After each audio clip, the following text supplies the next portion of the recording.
The Book of the Dead, a name that sends chills. For centuries, it has been misunderstood as a religious text, a collection of magic spells, or a funeral ritual for pharaohs. But what if it was never about death at all? What if it was a manual, a technology, a blueprint? A system designed not to mourn the dead, but to guide the soul through dimensions. Let's decode what Egyptologists refuse to say out loud. The so-called Book of the Dead is a modern term. The Egyptians themselves called it something different. Ru Nu Pert Ru, the book of coming forth by day, not death, not ending, but emergence. Already, the narrative changes. This was not a book about the afterlife. It was a map, a soul navigation system for those who had passed from physical life but not into non-existence, into another state of being.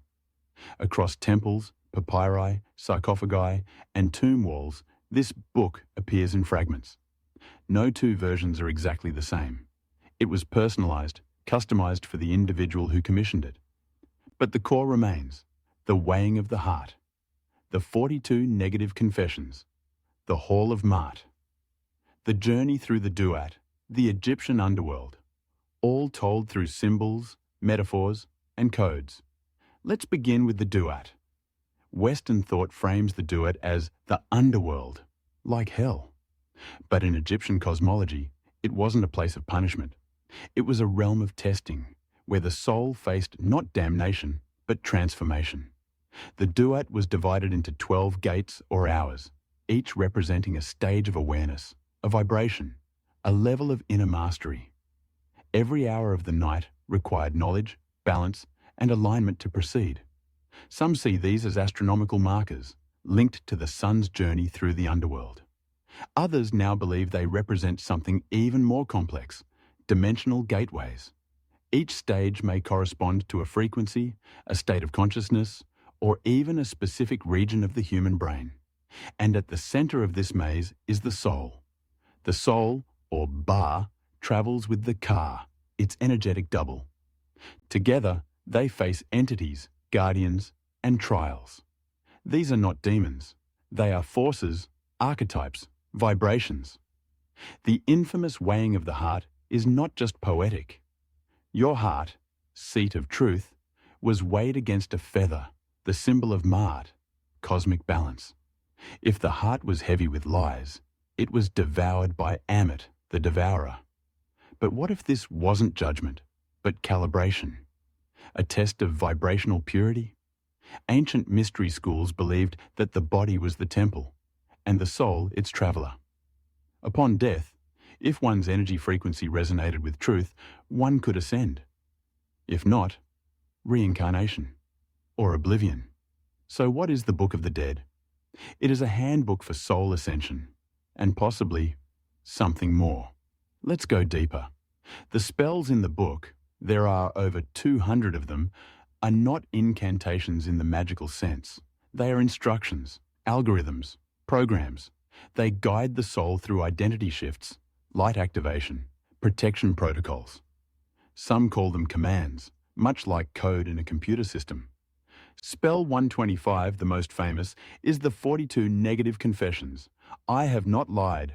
I have not stolen. I have not killed. These were not just moral rules. They were vibrational alignments. Each of the 42 statements resonates with Anita, a divine principle of the Egyptian cosmos. To pass meant the soul was in harmonic resonance with Ma'at, the universal law of balance. Modern psychology calls it shadow work. Egypt called it becoming light, and here's where it gets strange. Some theorists suggest the Book of the Dead is not just for the soul after physical death, but for the living to activate higher states of consciousness. It may be a neuro-spiritual technology. Ancient temples were not just for ritual, they were designed to stimulate specific areas of the brain. The Eye of Horus, for instance, aligns perfectly with a cross-section of the human brain's pineal gland, thalamus, and corpus callosum. Coincidence? Or architecture of awakening? Could it be that the Book of the Dead was a psycho-spiritual interface, teaching initiates how to die before dying? how to simulate the death process through meditation, sound and geometry, and enter altered states. The ancient priesthood called this initiation. Those who passed through the simulated duat could access divine wisdom, oracular vision, astral travel. Some say even resurrection. Not metaphorical, literal. Temples like Dendera and Edfu have chambers designed to echo specific sounds. They used intonation, incense, light to prepare the initiate for the journey inward. The Book of the Dead was not a book. It was a system, a lost science of consciousness. Now ask yourself, why would a civilization dedicate 3,000 years to recording, preserving, and customizing a text, if it was just myth? Why bury it with kings? Paint it on walls? Encoded in stone? Because it wasn't just about the afterlife.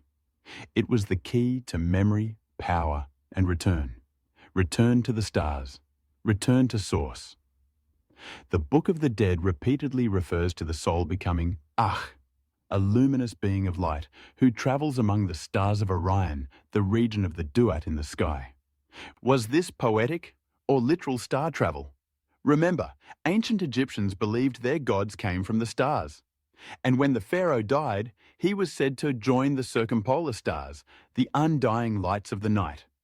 So perhaps the Book of the Dead was not for the dead, but for those ready to truly live, for those ready to awaken, for those ready to escape the illusion of the physical and re-enter the cosmic order.